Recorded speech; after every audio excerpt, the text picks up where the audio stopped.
বড়েয়ার বিধায়ক জীবন কৃষ্ণ সাহা পাঁচিল টপকে পালাতে গেলেন, পারলেন না। মোবাইল ফেলে দিলেন, মোবাইল পুকুর পর্যন্ত পৌঁছলো না। চলে এলো পুলিশের হাতে। পাসওয়ার্ড কি জানতে চাইলেন আধিকারিকরা, না সেটাও বললেন না, গ্রেপ্তার হয়ে গেলেন। ইডি আধিকারিকরা নিয়ে আসছেন সিজিও কমপ্লেক্সে জীবন কৃষ্ণ সাহাকে। কিন্তু কেন গ্রেপ্তার, কি তার বিরুদ্ধে অভিযোগ, কেনই বা তদন্তকারীরা তার বাড়িতে, তার পাশাপাশি তার শ্বশুর বাড়িতে, তার পিসির বাড়িতে একযোগে হানা দিয়েছিলেন? অমিত রয়েছে আমার সঙ্গে ফোনে, বলতে পারবে অমিত? গ্রেপ্তার করেছিল এসএসসি নবম ও দশম শ্রেণীর শিক্ষক নিয়োগ দুর্নীতি মামলাতে। সেই মামলাতে ইডির তরফে গ্রেপ্তার করা হলো।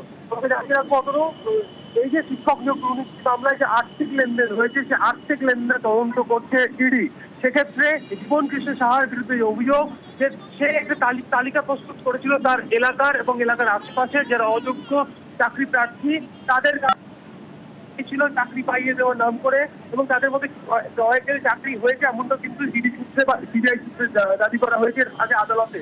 সেক্ষেত্রে সেই টাকা কিভাবে নিয়েছে এবং সেই তালিকা কিভাবে এসএসসি কর্তাদের হাতে পৌঁছেছিল, সেই তালিকা পৌঁছেছিল প্রচন্ড রায়ের মাধ্যমে। প্রচন্ড রায় মিডিল ম্যান, যাকে পার্থ চট্টোপাধ্যায় গ্রেপ্তার হওয়ার পরেই গ্রেপ্তার করা হয়েছিল, যাকে সিবিআই গ্রেপ্তার করে, পরবর্তীকালে ইডি প্রাথমিক শিক্ষক নিয়োগ দুর্নীতি মামলায় গ্রেপ্তার করে, এবং এখন বর্তমানে এসএসসি নিয়োগ দুর্নীতি মামলাতে কিন্তু ইডি কাস্টাডিতে ইডি তাকে গ্রেপ্তার করে জেল হেফাজতে রয়েছে প্রচন্ড রায়। এই প্রচন্ড রায়ের মাধ্যমে জীবন কৃষ্ণ সাহা একটি নামের তালিকা পৌঁছে দিয়েছিলেন এসপি সিনহা। তিনি এসএসসি কর্তা বা উপদেষ্টা কমিটি মাথায় ছিলেন এসএসসির এসপি সিনহা। তার হাতে পৌঁছে দিয়েছিল এই তালিকা। এই তালিকা কনফার্ম হওয়ার পর অযোগ্য চাকরি প্রার্থীদের থেকে টাকা নেওয়া হয়েছিল, নগদে টাকা নেওয়া হয়, এমনকি অ্যাকাউন্টে টাকা নেওয়া হয়। কার অ্যাকাউন্টে টাকা নেওয়া হয়, ইডি সূত্রে দাবি করা হচ্ছে যে জীবন কৃষ্ণ সাহা তার আত্মীয়দের অ্যাকাউন্ট ব্যবহার করেছিল সেই টাকা নেওয়ার লেনদেনের ক্ষেত্রে বা টাকা নেওয়ার ক্ষেত্রে। সেই ডিটেলস নিয়েই আজ কিন্তু ইডি আধিকারিকরা পৌঁছে দিয়েছিলেন জীবন কৃষ্ণ সাহার বাড়িতে এবং তদন্তে অসহযোগিতার অভিযোগ হচ্ছে। কারণ কি, ইডি আধিকারিকরা পৌঁছে গেলে সে পালানোর চেষ্টা করে, তার মোবাইল ফোন ব্যবহার করা মোবাইল ফোন সে ছুঁড়ে ফেলে দেয় সেটা জলাশয়ের কাছাকাছি পড়েছিল, সেটি সেখানে রিকভার করা হয় এবং তাকে পাসওয়ার্ড জানতে চাওয়া হয়। কারণ তোমাকে জানিয়ে রাখবো, এর আগে সিবিআই যখন তাকে অ্যারেস্ট করেছিল, সিবিআই যখন তার ব্যবহার করা ফোন যখন ফরেনসিকে পাঠায়, সেখান থেকে প্রচুর পরিমাণের তথ্য, অর্থাৎ বেশ কিছু পিডিএফ ফাইল, বেশ কিছু নামের তালিকা, বেশ কিছু ফোন কল রেকর্ড, মানে তিনি বিভিন্ন পুলিশের কথা বলেছিলেন, তার যে ফোন কল রেকর্ড, সেই সমস্ত রেকর্ড কিন্তু রিট্রিট করা হয়েছিল ফরেনসিকের তরফে। সেই সমস্ত কিছু কিন্তু উল্লেখ করা হয়েছিল সিবিআই দাখিল করা চার্জশিটে। এবং ইডির কাছে স্পেসিফিক তথ্য ছিল যে আর্থিক লেনদেন হয়েছে। এই সমস্ত আর্থিক লেনদেন জীবন কৃষ্ণ সাহার নগদ যেমন নির্দেশ, পাশাপাশি বা তার যে আত্মীয় রয়েছে তাদের অ্যাকাউন্ট ব্যবহার করা হয়েছিল সেই সমস্ত টাকা নেওয়ার ক্ষেত্রে। সেক্ষেত্রে জীবন কিন্তু সাহার এখন জাতীয়ভাবে জিজ্ঞাসাবাদ শুরু করা হয়। তার সামনে সেই সমস্ত অ্যাকাউন্ট ডিটেলস এবং কবে কোন তারিখে তার কোন আত্মীয়ের অ্যাকাউন্টে কত টাকা এসছে, কোন চাকরি প্রার্থীর কাছ থেকে এসছে, সেই সমস্ত ডিটেলস তাকে তুলে ধরা হয়। তিনি কিন্তু ডিনাই করতে শুরু করে, অর্থাৎ তদন্তের সহযোগিতা করতে চায়নি। তাকে মোবাইল ফোন থেকে সেটি উদ্ধার করার পর তাকে পাসওয়ার্ড জানতে চাওয়া হয়, কারণ তার ফোনে বেশ কিছু তথ্য আছে এমনটাই মনে করছেন ইডি আধিকারিকরা, যা পরবর্তীকালে আদালতে অনুমতি নিয়ে ফরেনসিকে পাঠানো হবে এবং সেখান থেকে ডেটা কালেক্ট করা হবে বা সংগ্রহ করা হবে, তথ্য সংগ্রহ করা হবে। সেক্ষেত্রে তদন্তে সহযোগিতা না করা, ভুল পথে চালানো করা, অর্থাৎ মিসলিড করার চেষ্টা করছেন ইডি আধিকারিকদের। শেষ থেকে গ্রেপ্তার করার সিদ্ধান্ত নেওয়া হয় এবং গ্রেপ্তার করে তাকে কলকাতা নিয়ে আসা হচ্ছে সিজিও কমপ্লেক্সে।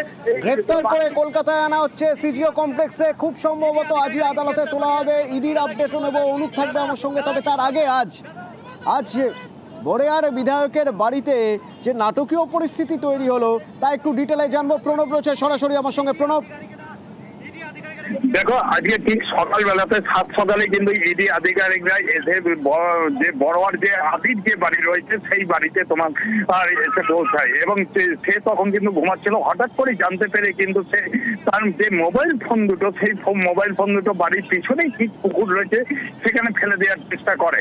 কিন্তু তার বাড়িতে যে সিসিটিভি ক্যামেরা রয়েছে সেই ক্যামেরা দেখেই কিন্তু তারা দেখে পুকুরের মধ্যে না পড়ে পুকুরের পাড়ের মধ্যে মোবাইল মোবাইল ফোন দুটো পড়ে এবং সঙ্গে সঙ্গে কিন্তু সেই মোবাইল দুটো উদ্ধার করে। এবং একইভাবে 2023-এর 16ই এপ্রিল যেভাবে সে পালিয়ে যাওয়ার চেষ্টা করেছিল, এবারও কিন্তু সেইভাবে পালিয়ে যাওয়ার চেষ্টা করে। কিন্তু কেন্দ্রীয় বাহিনীর যে জওয়ানরা ছিল তারা কিন্তু প্রথমে এসেই কিন্তু তার বাড়িতে চারদিকে ঘিরে ঘিরেছিল এবং তার ফলে কিন্তু সে পালাতে পারেনি। পালিয়ে যাওয়ার আগেই কিন্তু তাকে ধরে ফেলে। এরপর কিন্তু প্রায় 6 ঘন্টা ধরে তাকে কন্টিনিউ যেভাবে জেরা করে গিয়েছে, বিভিন্ন তথ্য জানার চেষ্টা করেছে, কিন্তু তিনি বারে বারে কিন্তু অসহযোগিতা করেছেন বলেই কিন্তু ইডি সূত্রে জানতে পারা যাচ্ছে।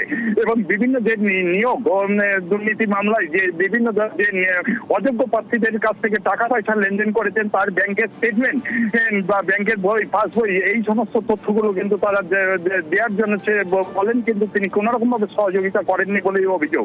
এবং বাড়িতে যে তার ঘর রয়েছে, 4-5টা ঘর রয়েছে, সেই দোতলার ঘরে বিভিন্ন আলমারি খুঁজে তারা বিভিন্ন কাগজপত্র পান। সেই কাগজপত্র নিয়ে কিন্তু তাকে একাধিকবার জেরা করা হয়, কিন্তু ইডি সূত্রে জানা যাচ্ছে যে তিনি কিন্তু বলা যেতে পারে তিনি এড়িয়ে গিয়েছেন এবং তারপরে তাকে গ্রেপ্তার।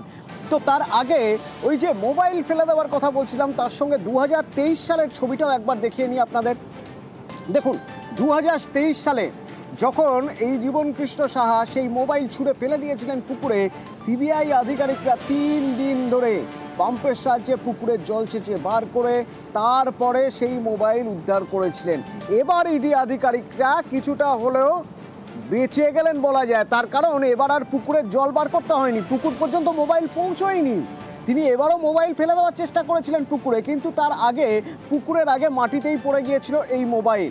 তারপর তিনি নিজে এই পাঁচিল টপকে তিনি নিজে পালাতে গিয়েছিলেন, কিন্তু তাকে ধরে ফেলেন কেন্দ্রীয় বাহিনীর জওয়ানরা। তারপর মোবাইল পাওয়া গেল, সেই মোবাইলের পাসওয়ার্ড কি জানতে চাওয়া হলো, তিনি পাসওয়ার্ড বললেন না। বিভিন্ন নথি দেখিয়ে তার কাছে বিশদে জানতে চাওয়া হলো, তিনি অসহযোগিতা করলেন। তাকে তুলে নিয়ে আসা হচ্ছে সিজিও কমপ্লেক্সে। ইডি সূত্রে কি জানতে পারছি, ইডি কি করতে চাইছে এরপর জানবো। অনুপ রয়েছে আমার সঙ্গে ফোনে। অনুপ, এই ইতিমধ্যে একেবারে মুর্শিদাবাদ থেকে তাকে নিয়ে ইতিমধ্যে রওনা দিয়েছে। আজকেই যেমন তাকে কলকাতায় আনা হবে, সিজিও কমপ্লেক্স অবশ্য থেকে আনা হবে বলা হচ্ছে। তার আগে তাকে শারীরিক পরীক্ষা নিরীক্ষা মেডিকেল টেস্ট করার পরে কিন্তু আজকে সন্ধ্যার পরে হলেও তাকে একেবারে ব্যাংক ট্রান্সফার টেস্ট করা হবে। তার পরবর্তীতে সেরকম হলে সিজিও কমপ্লেক্সে নিয়ে আসা হবে, এমনটাই কিন্তু এখন ইডির পক্ষ থেকে স্পষ্ট করা হচ্ছে। মূলত তার বাড়িতে যখন তল্লাশি অভিযানে গতকাল রাতের বেলা তারা রওনা দিয়েছিল, তখন থেকে কিন্তু একেবারে তার যে আত্মীয় স্বজনের বাড়ি থেকে শুরু করে প্রত্যেক জায়গায় ইডির পক্ষ থেকে নজর রাখা হচ্ছিল আগে থেকে, গত 2 দিন আগে থেকে। এবং তার যে গতিবিধিও নজর রাখা হয়েছিল। গতকাল যখন ইডির টিম সেখানে পৌঁছয়, আরো আগে একটি টিম, তারপরে রাতের বেলা টিমটা কিন্তু একেবারে তার বাড়িতে প্রবেশ করে এবং সেখানেই কিন্তু একেবারে লক্ষ্য করে যখন ইডি আধিকারিকরা বাড়ির ভিতরে প্রবেশ করে, আগের মুহূর্তে তিনি কিন্তু তার একটি মোবাইল ফোন ফেলে দেয় এবং তিনি দাবি করেন তার একটি মাত্র মোবাইল ফোন আছে এবং এই মোবাইল ফোনের সূত্র ধরেই কিন্তু 2টি মোবাইল ফোনের খোঁজ পায়।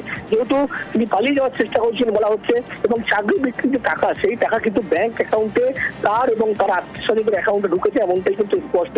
কোনো ক্যাশ লেনদেন হয়নি, শুধুমাত্র চাকরি বিক্রির টাকা অ্যাকাউন্টের মাধ্যমে নিয়েছিল বলে এমনটাই স্পষ্ট করা হচ্ছে। কোনো ক্যাশ লেনদেনের কথা বলা হচ্ছে না এবং এই চাকরি বিক্রির টাকায় একেবারে চাঞ্চল্যকর তথ্য এই মোবাইল ফোনটা এখনো পর্যন্ত উদ্ধার হয়েছে। 2টি মোবাইল ফোন যখন ফেলে দেওয়ার কথা বলে তদন্তকারী আধিকারিকদের কাছে দাবি করে তিনি যে হাতে একটা ফোন রয়েছে, সেই ফোন শুধুমাত্র তার ফোন এবং সেই নাম্বারের ফোনের সূত্র ধরেই কিন্তু ইডি আধিকারিক তারা তৎক্ষণাৎ এই পায় এবং 3টি মোবাইল ফোন এমন পরবর্তী জানতে পারে।